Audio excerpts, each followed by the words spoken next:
Hello, ನಾನು ನಿಮ್ಮ doctor Sathya Sai Balaji. ನಿನ್ನೆ ವಿಡಿಯೋಲಿ ನಾವು ಸರ್ವೈಕಲ್ ಸ್ಪಾಂಡೈಲೋಸಿಸ್ ಅಥವಾ ಕತ್ತು ನೋವು ಅದು ಹೇಗೆ ಬರುತ್ತೆ ಅಂದ್ರೆ ಏನು ಅಂತ ತಿಳ್ಕೊಂಡಿದ್ವಿ.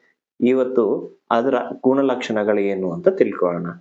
ನಂಬರ್ ಒನ್, ಫಸ್ಟ್ ಸಿಂಪ್ಟಮ್ ಏನು ಅಂತಂದ್ರೆ ಸಿಕ್ಕಾಪಟ್ಟೆ ಕತ್ತು ನೋವಿರುತ್ತೆ.